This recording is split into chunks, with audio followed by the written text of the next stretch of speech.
থাকে দোরাবতী তার আইডিতে সে কমেন্ট করছে একথা যে আরব যেটা সৌদি আরব এটা হলো শয়তানের দেশ, আর যে এখানে শয়তান জন্মগ্রহণ করতে হয় হুজুর সাল্লাল্লাহু আলাইহি সাল্লামের, হুজুর সাল্লাল্লাহু আলাইহি সাল্লামকে শয়তান বলে আখ্যায়িত করছে।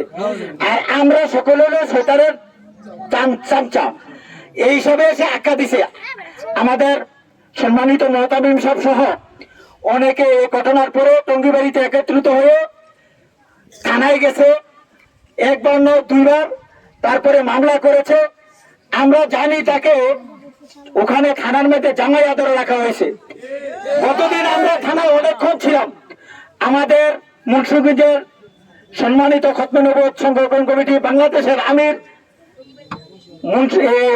মধুপুরের পিসা হুজুর আব্দুল হামিদ সাহেব ঘোষণা করছেন আমাদের সকলকে নিয়ে যে মুন্সিগঞ্জের মধ্যে এরকম ঘটনা ঘটতে দেওয়া যাবে না।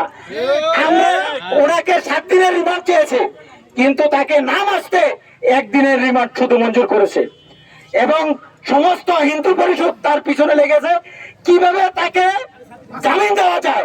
সুতরাং হুজুর বলেছেন আমাদেরকে মুন্সিগঞ্জের মধ্যে ঘটনা ঘটেছে, সুতরাং মুন্সিগঞ্জের মুসলমানের ভিতরে রক্ত স্পৃহা আছে, লাগলে গর্দান চলে যাবে, ফাঁসি দিতে হবে। সবাইকে দেওয়া একটা সম্ভব না। অল্প কথা বলবে আমাদের হাই স্কুলের প্রতিনিধি আলহাজ আলমগীর হাওলাদার, সামান্য এখন আমাদের সাথে কথা বলবে।